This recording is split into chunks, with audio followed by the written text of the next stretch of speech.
personal and it's not individual. Our problem is collective. And just as Negroes suffer collectively from the collective attitude of white people in this country, you can't approach it on an individual basis. And this is where whites make their mistakes today. You should ask the Negroes who are being bitten by dogs after professing love for white people. If you notice, they accuse Mr. Muhammad of teaching hate. Well, Martin Luther King teaches Negroes to love all white people, no matter what they do to you, and the same whites whom he teaches Negroes to love sick dogs on him, sick dogs on their children, dogs on their women, and dogs on their babies. So I think it's very hypocritical on the part of whites to accuse Mr. Muhammad of a hate teacher because he says separation and then sick dogs on Martin Luther King, who is teaching integration. It means that no matter what the Negro does, he is not going to get along with white. So I think that Mr. Muhammad's whole philosophy is more intelligent than Mr. King's. Well, as Muslims, we judge a man according to his behavior, according to his conscientious behavior. And you'll find that all of the injustices that black people are crying out against in this country are being inflicted upon them by whites. It is the whites who are depriving our people of civil rights. It is whites who are depriving our people of implementing what the Supreme Court decision said should be implemented.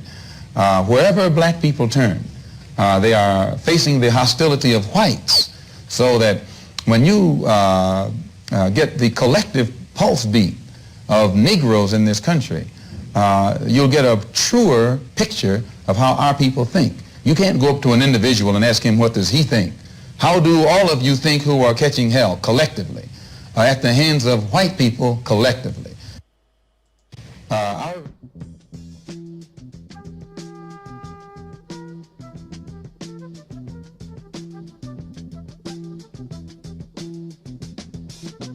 You will not be able to stay home, brother. You will not be able to plug in, turn on, and cop out. You will not be able to lose yourself on Skag and skip out for beer during commercials because the revolution will not be televised. The revolution will not be televised. The revolution will not be brought to you by Xerox in 4 parts without commercial interruptions. The revolution will not show you pictures of Nixon blowing a bugle and leading a charge by John Mitchell, General Abrams, and Spyro Agnew to eat hog maws confiscated from a Harlem sanctuary. The revolution will not be televised. The revolution will not be brought to you by the Schaefer Award Theater and will not star Natalie Woods and Steve McQueen or Bullwinkle and Julia. The revolution will not give your mouth sex appeal. The revolution will not get rid of the nub. The revolution will not make you look 5 pounds thinner because the revolution will not be televised, brother. There will be no pictures of you and Willie Mae pushing that shopping cart down the block on the dead run or trying to slide that color TV into a stolen ambulance. NBC will not be able to predict the winner at 8:32 on report from 29 districts. The revolution will not be televised. I want every white person in this room who would be happy to be treated as this society in general treats our citizens, our black citizens. If you, as a white person, would be happy to receive the same treatment that our black citizens do in this society, please stand. You didn't understand the directions. If you white folks want to be treated the way blacks are in this society, stand. Nobody's standing here. That says very plainly that you know what's happening. You know you don't want it for you. I want to know why you're so willing to accept it or to allow it to happen for others. That's it right there in a nutshell. And that's what we're going to talk about tonight. It's all part of that BS that I'm always talking about. White people clearly know what's going on, but they choose to BS you on a level. We're not saying that they're all racist. Talking about race makes them very uncomfortable because on a certain level, you're going to have to face the bull crap that has put you in the position that you're in. And maybe it's not your hard work. Maybe it's what your forefathers, slave owners, and et cetera, did to build wealth in this country and pass it on. You know, and there's this thing that black people are supposed to have a certain amount of empathy for the same things that white folks seem to really stress as being important. And what kind of prompted this is that story where the 4 black kids with the mental white guy beat them down, and they're immediately charged with a hate crime. What they did was bad. Not excusing them. Was it a hate crime? No, I don't see it as a hate crime. But talk to every white person in America. This was a hate crime. It had to be. But those same people aren't going to say anything about this case down in Idaho, where these 2 white boys sodomized a young black boy with a coat hanger, made him read Ku Klux Klan literature, and they walked with 300 hours of community service.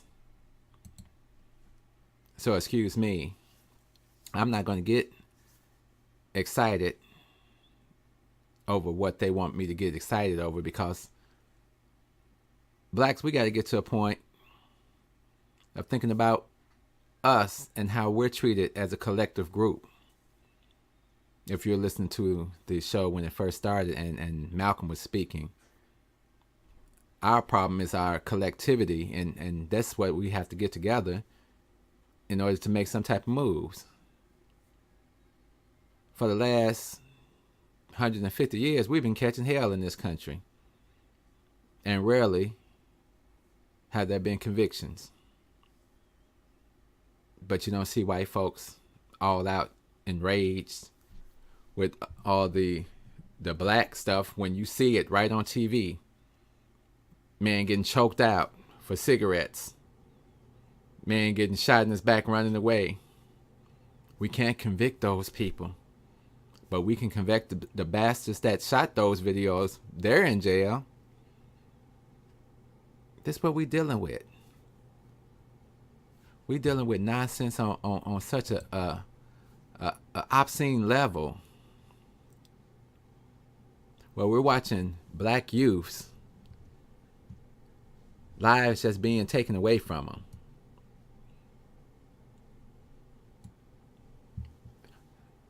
them. The shameful part is sometimes I'm talking to black people, but why was he out there selling CDs? Nigga, like you don't know. Dude may have had some problems with the law, can't get no job. White folks definitely ain't trying to help him. And most of all, black folks ain't trying to help him. So he out there hustling, selling CDs, trying to feed his family the best way he can. He out there selling loose squares. Shit, Trayvon was walking to the store to get some damn Skittles and an energy drink. And I heard so many white folks get their monkey asses on TV and try to act like Trayvon was the aggressor, when everybody in the world clearly heard the people say, do not follow. Leave them alone. Go your own way. We got it. We know growing up in the hood, hey, what the hell? You following me? It's going to be a confrontation. See, not in their world. See, not in their world. It's not going to be a confrontation. You know, it's like a real horror flick to them. You can follow me as long as you want. And they let this asshole George Zimmerman walk. They let Darren Wilson walk. The cop that shot Laquan McDonald, he at first walked. So we got black after black getting killed on TV with visual evidence. And really, you want me to feel something when something happens to one of yours, and you don't feel nothing when something happens to me? Hey, oh, it's not the Christian way. Okay, well, a lot of you Christians are the same ones that put us in the chains. This is no PC show. We're not going to allow you to use Christianity to block what you really need to hear. And the problem is, we become part of the problem because we're constantly allowing them to get away with it. Allowing that political correctness and not wanting to hurt anybody's feelings to stand in the way of what's going on here. It's not our problem if they feel uncomfortable talking about racism. It's not our problem if they feel uncomfortable with what granddad or great-granddad did to benefit you. Like I said before, they ain't sitting in no classrooms and ain't no teacher standing in front of them saying, look, white people were horrible. Did horrible things. We killed people. Fuck it. We in charge. Just like Donald Trump's in charge now. You know it's a whole bunch of BS that happened for that to happen. But he's in charge. So when you get the power, you do what the hell you want. And then you act like everybody else. Donald Trump has the nerve to get on TV and criticize the Democrats for doing the same thing that the Republicans have been doing for a whole year. He makes his pick for the Supreme Court, and he expects immediate votes. They waited 293 days, never even gave the Obama candidate a hearing or anything. But this is how they operate. When you're in charge, you can operate any way you want to. The people that don't like it too damn bad. And that's what they're saying to us. Now, you may have some good white friends, and maybe you can have a good white-black conversation with them. Don't get caught up in their world of nonsense. That's our problem. I got friends that work in all different types of area in government, judges and everything. And it always comes back to me on what the system is doing. Racism is a systematic thing for black people in this country. So the foreigners and everybody that comes over here and got something to say, shut up. You're not dealing with the same devil we dealing with. Actually, you become a pawn to become the new minority. And then you be like, well, why aren't you guys more successful? Individually, a lot of us are successful. A lot of us have homes, cars, take trips, send our kids to college educated. So there's a lot of individual success, and they don't mind the individual success. It's a collective success that we're talking about. And as long as they keep us divided, we really don't have to worry about that level of competition coming our way. It's called white denial. I worked hard. I went to school. You know, I had to take out a loan. I had to work at a restaurant. You know, you blacks have to do the same thing, and you're going to get the same opportunities. Really? Same opportunities. That's always interesting because they honestly believe the opportunities are even. They actually believe that just because they have people already working in corporate America that can pull strings and pull them in and get them positions,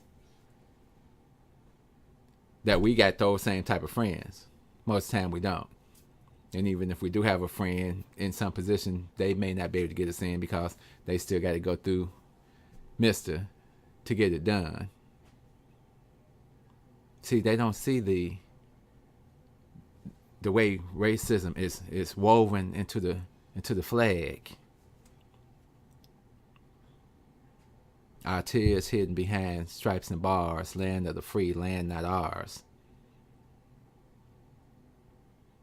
it's woven into the fabric of America since the inception. They don't understand this generational wealth that came from over 300 years of slavery. And blacks got paid nothing.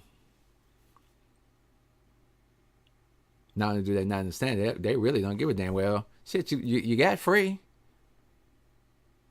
So what was holding you up after you got free? You guys were judges, and you had people in offices, and and you had towns.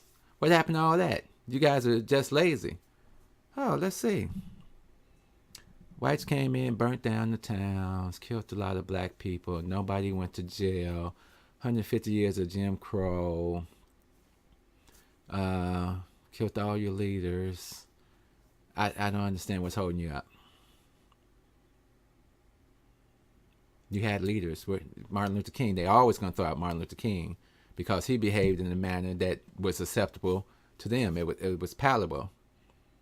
We like Dr. King. He's a non-aggressive Negro, and he's going to do a lot of passive stuff, not realizing that we're devils and we're just not going to give a damn. That, like Malcolm said, he's going one way. They're fighting him. King's doing it the exact opposite way. They're fighting him.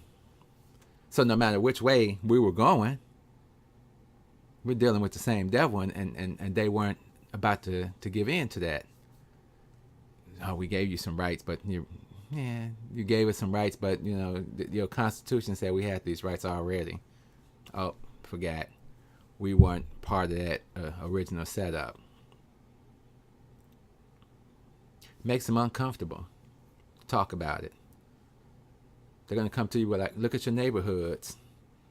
I got a friend, he works with the city, and he talks about all these programs and how the black people don't come down and get the information and all this. And I said, well, check this out. You're going to tear down where I live. You're going to tell me about programs and say, hey, we got these programs. You just have to move out for about 10 to 15 years. And then when we build these new developments, we're going to move you right in. They patient. All up and down State Street, prime property. All up and down Lake Park, prime property. Ida B. Wells is gone. Now you got a Marianas. We don't give a damn about Ida B. Wells and her activist life and the contributions she tried to make. We don't give a damn. We got a Marianas. They're not building that Marianas for you. They're building that Marianas for all them condos that they done threw up. For the redevelopment of Lakeshore Drive. That's who that Marianas is for the extension of Lake Meadows. And to connect all that up to Hyde Park. That for you? We grew up down there. We grew up down by the air working force, got chased and shot at and everything else. It was a total slum. The city was taking TIF money and redeveloping the north side and Bridgeport and all these other areas. But the TIF money was supposed to be for urban development. But they weren't trying to do anything for these people in the projects. Develop what? You all are animals. We're going to stack you on top of each other and put all this poverty. And we'll tell you about the program. It's up to you to really follow up, which is true. It's up to you to follow up. But we're not going to keep announcing it and putting it out. And we're not going to let you know that you can't go to college for free if you live in the CHA. You were entitled to go to a city college for free. I lived in CHA. I didn't even know it. Shit, I could have saved myself some money, right? Right. For lack of knowledge, the people perish. But we had a pretty decent building because collectively we got together and all the families got together and made a decision that we were going to live in a decent building. That's going to always fall back on us, that collectively we got to do what we got to do to make it right. We can't let this white fragility that we have to deal with every day, because you can't go to work with these people and call them on they BS when they promote their son, daughter, niece, nephew, and you've been sitting there for years and they dared you to say anything. Because you could be a great Negro as long as you keep your mouth shut. Once you open your mouth, okay, this nigga's, oh, he's not who we thought he was. We thought it was Clarence Thomas. No, this nigga's X. Becomes a very disturbing place. So when I was telling people about the Village Project, I was saying the Village Project isn't about socially separating. It's really about, let's see if I can pull it up here. Looks like I can't get it right now. But it's basically about economic separation. It's about us collectively starting to do something to separate from these people. Because if you haven't noticed, Donald Trump is president. This man is crazy. This man has a dual personality. He's on the edge, and you still got a whole bunch of white folks supporting and claiming, no, I didn't see the racism in it. The View had something with Whoopi Goldberg, and she had to really go in. I'm going to share that clip with you.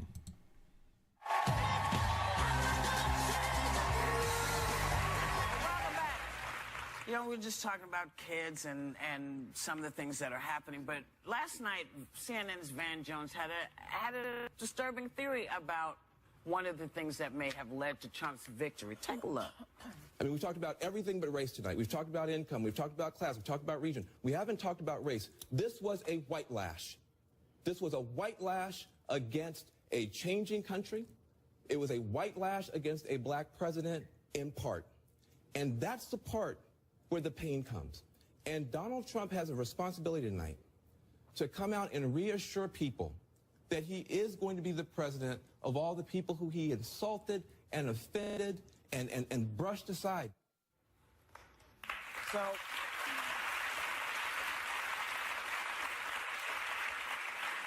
what do you think?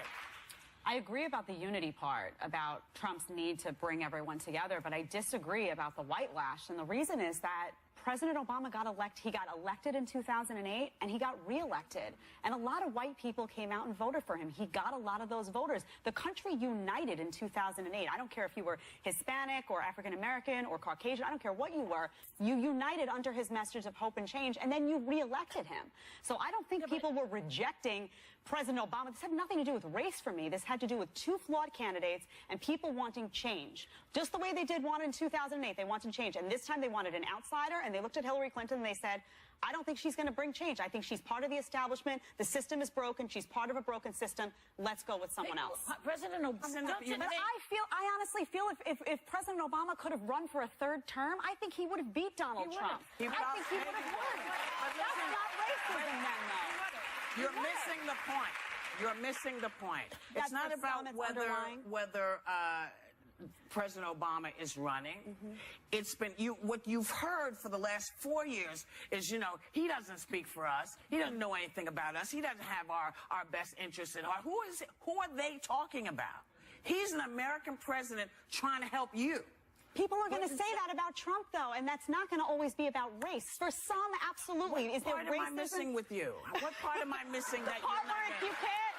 No, because I don't think you can label everything that it comes from the lens of race. I'm not labeling anything racism. I'm saying that's what it feels like. Okay. So that's what it looks like, too. You know, this is why black people don't want to talk to white people, because you can't. I'm sorry.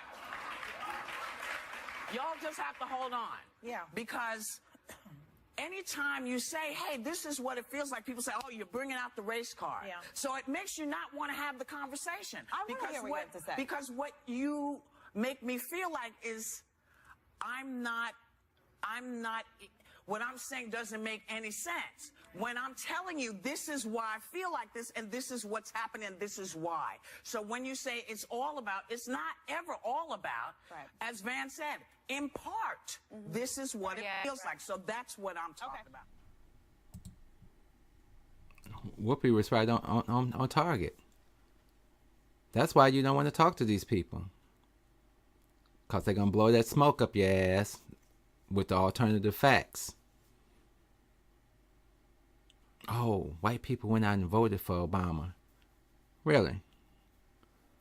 Obama got 38% of the white vote. Which means 62% of the people, white people, didn't vote for him. The reason he won and the reason this is a white lash is we done let all these damn foreigners and people in this country and these bastards done turned on us and voted for this black man.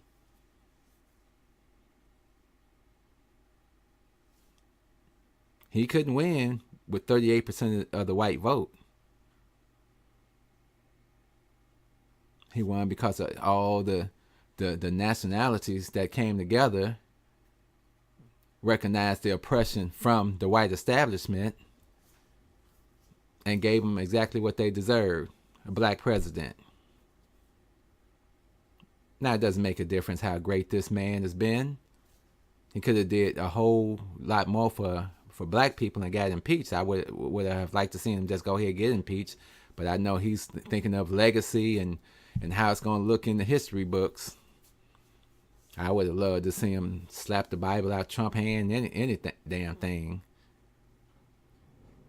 just to stand up for black folks on that level. But of course, if he would have did anything, they were going to be all down his back. But amazing, Donald Trump is signing executive orders like he giving autographs, not giving a F. Nobody's questioning this dude. This is a white man standing in his power, and we love to see that.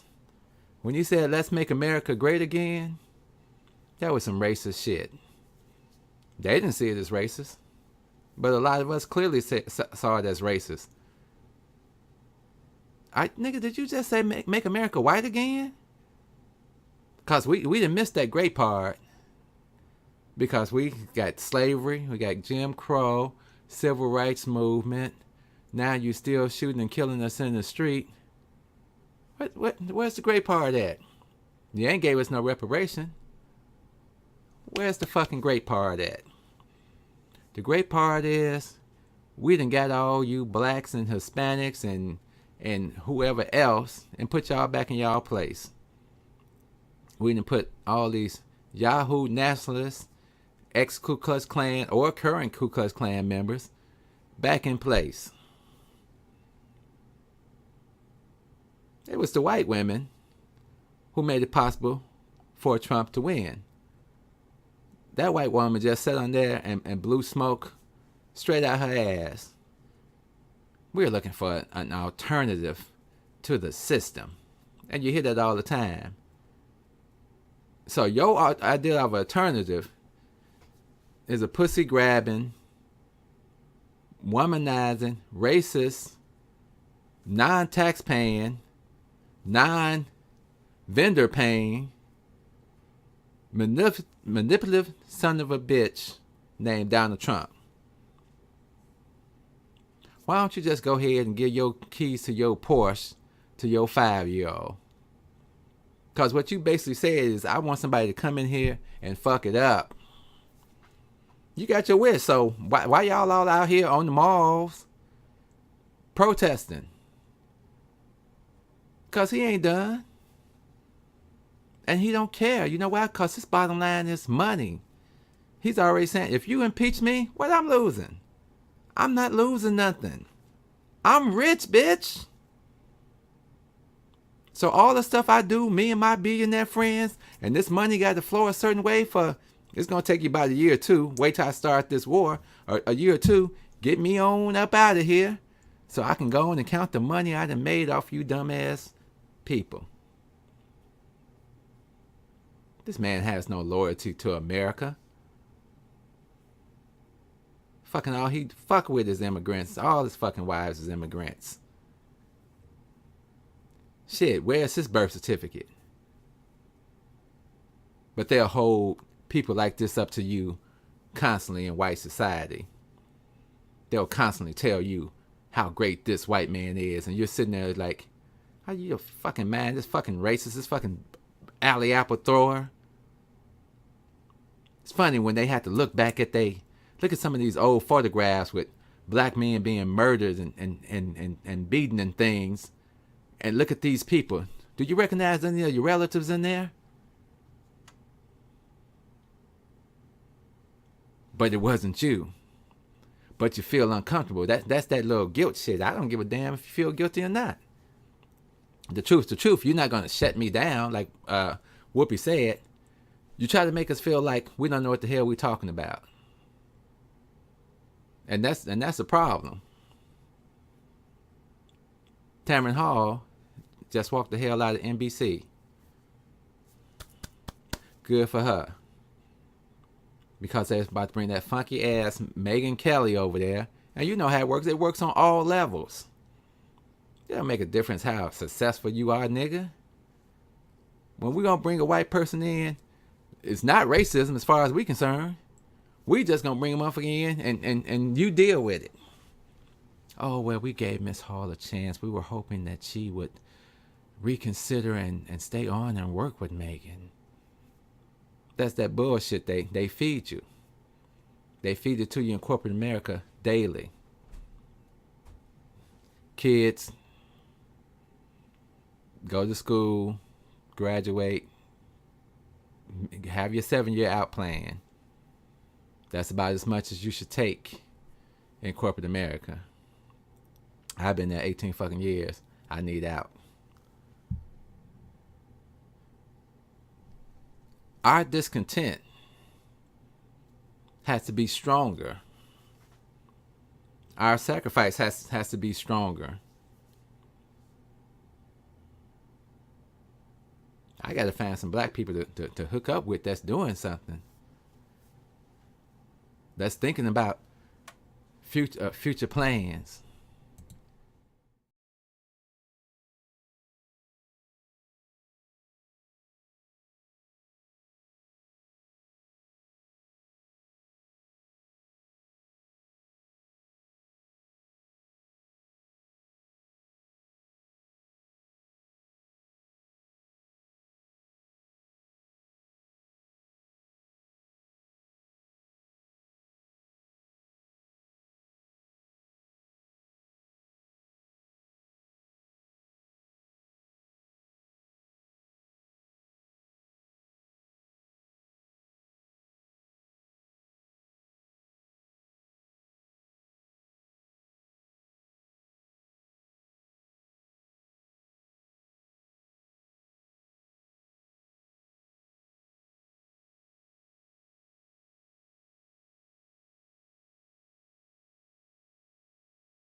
We can't get caught up in what they say is right, because that's the only example we have. We're suffering from a cognitive dissonance, just like white folks are suffering from one.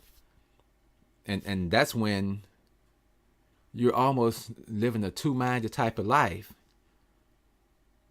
We know the shit we go through, it isn't right, but we continue to put up with it. We know we're getting treated bad, but we bring our kids up in the same nonsense and we put them on the same path that we were put on.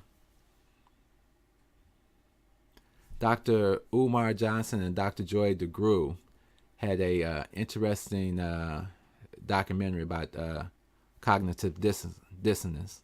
Let me share it with you real quick. This was going to make it a short show, but I definitely want to get this clip in, and then we'll see where we go from there.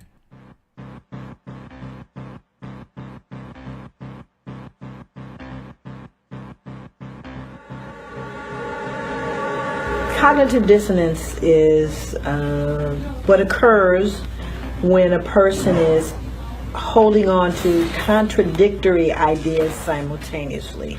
Ideas like, we really honor and uphold notions of freedom and democracy. It's true, you know. And at the same time that this is being espoused, committing literal genocide against Native people in America and enslaving generations of people of African descent. That would be an example of a conflict that is going on that has to be reconciled internally. As we look at institutions, as we look at how people move through the world in America. In other words, how do you espouse these ideas of freedom, and at the same time you are demonstratively doing something opposite of that, and in fact committing acts that are no less than barbaric as it relates to oppressing people. So, this is the dissonance. Cognitive dissonance is when you have been conditioned to think, feel, and behave in a certain way. You've been socialized. I've got the busiest job in the whole world, American housewife. It gets teeth much whiter, you can see. Special. For whitening clothes, Blue Cheer is different. So clean, so white. All of a sudden, everything you've been taught, everything you believe, has suddenly come face to face with a truth that contradicts it. And this truth is so overwhelmingly powerful that it's hard for you to ignore it. But in confronting this truth, it upsets the internal belief system upon which your life has functioned. It's when you've been raised in a certain religion or a certain political ideology, and someone brings you a morsel of truth that shocks the hell out of your internal intellectual belief system. And the truth they gave you was so powerful that it disrupted and uprooted almost everything you believe. Your ego and your mind automatically begins to try to find a way to shoot down the truth that you just heard.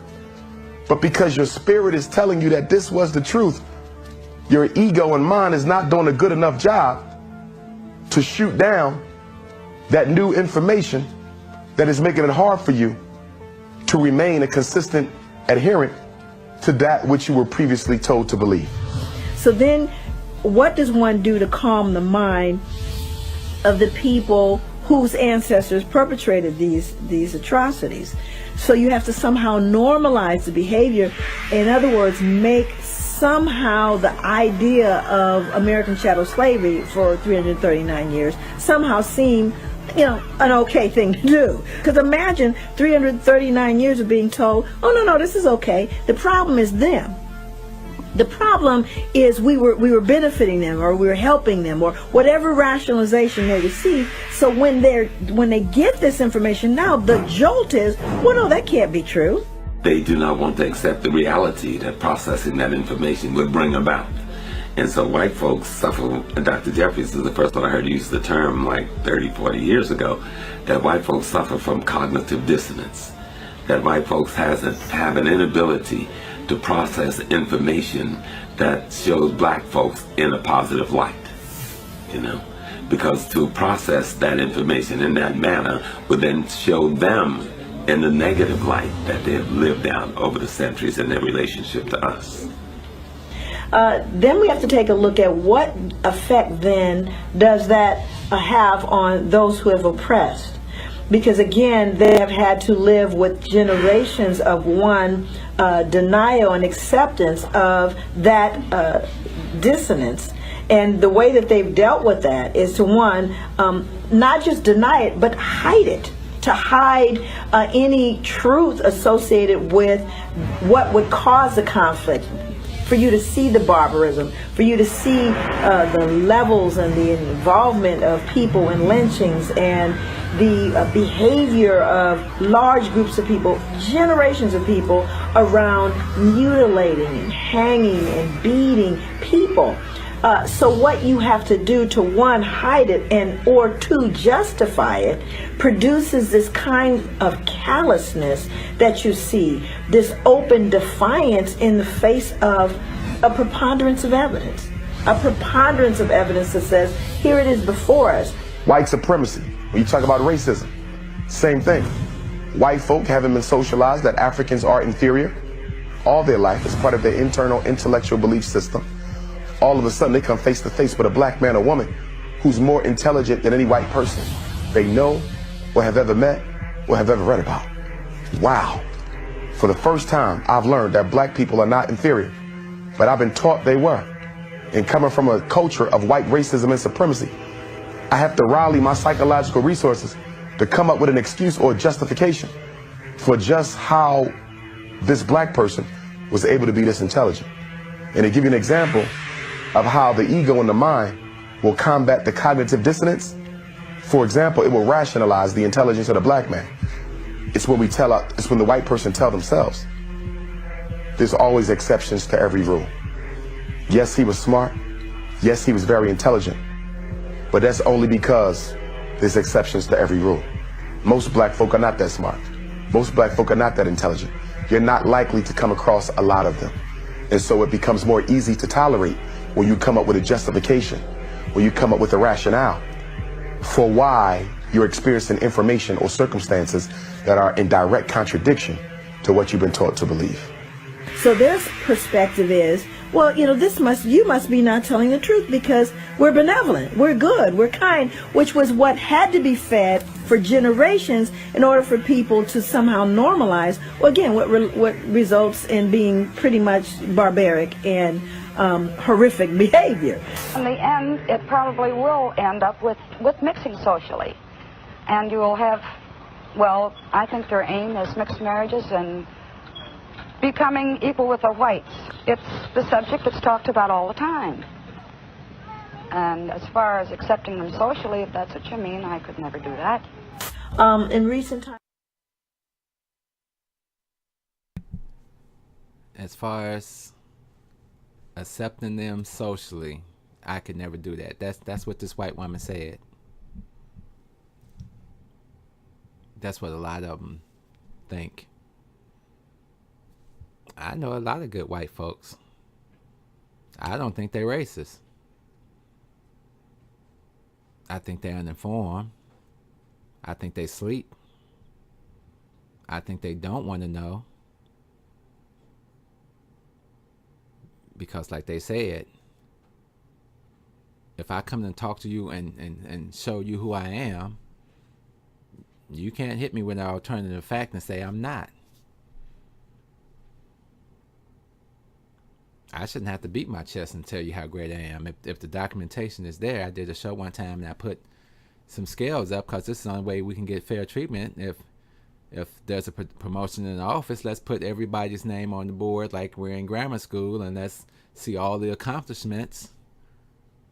And then let's give it to the best person on the board. Not let's give it to who I'm comfortable with. I'm just not comfortable with you, black man, black woman. Your attitude, I don't know. I don't think you're gonna fit in because See, white people, we build relationships together, and you guys seem to push away from the relationships we're trying to build because we know you're going to feel like a sellout if you go too far with us. And you are. You're going to feel that way. I'm going to do a story. There's the one percenters, and there's a few blacks that are part of the 1%, and as they made their way up the ladder, they started feeling the disconnect. It was actually a lonely place to be because there's so few of us there. And it's an interesting story because it kind of ties into this. And I spoke about it a while back on what happens with us and them when we take out loans and it's at a higher percentage. When we buy a house and it's at a higher interest rate. When we buy a car, it's at a higher interest rate. How when you graduate with your bachelor's or whatever, you're making this amount, and they can graduate with on their high school diploma and still make more than you. Average black graduates with a bachelor's or whatever, you're just going to start off between $50,000 and $70,000 somewhere in there, according to what your field is. If you're in the technical field, you'll probably get more. But an average white person with a high school diploma is probably going to start out between $60,000 and $85,000 with a high school diploma, because they really don't need that paper. They daddy got that paper. They mama got that paper. They grandparents had that paper, and they great grandparents had that paper. So it allows you to play dumb. It allows you to act like the world is equal to everybody, when in reality, it's bullshit. And they know it, because as long as I'm eating and feeding, I'm gonna raise my kids the same way my parents raised me, and the same way my grandparents raised me. And the change is not gonna happen with us. I know you black people would like it to happen with us, but it's not, because we're in control, just like Donald Trump. We're in control. Why would I do anything to make it equal? This works for us. We benefit from this, and we're going to play that dumb shit all we want. And as long as you continue to deal with us and not get smart and separate economically from us, we're going to continue this same bullshit. Love, peace. So, we out of here. Religion teaches us that there is but one God, the creator of the universe, the supreme being, and that all prophets came from that God. The Christians refer to him, I think, as Christ. The Jews call him Jehovah. Muslims know that his name is Allah. And Islam, in its essence, means complete submission to God. Any Jew that practices his religion rightly is practicing the Muslim religion. Anyone who practices the teachings of Jesus is practicing the Muslim religion. I think that white people are so guilty, knowing what they've done to black people, that they feel if the deeds were reversed, they would hate the black man if he had done the same thing to them. So it's actually, it reflects a guilt complex on the part of whites when they ask us, do we hate them? And if you notice, Uncle Sam has formed a habit of going all over the world. He calls it the ugly American, or the American image. He thinks that everybody hates him because it's a guilt complex. And if you think that if you are worried about Europeans hating you, and they're your allies and your cousins, well, naturally it would follow for you to think that Negroes in this country would hate you, especially in light of what has been done to black people in this country by white people. We don't teach hate. Mr. Muhammad teaches the truth. And he teaches that our people should unite among ourselves and try and solve our own problems instead of trying to force ourselves upon whites and blame them for our plight. Well, coming out of a courtroom just now, where 14 Negroes are being prosecuted by white prosecutors, being judged by a white judge, being brought before an all-white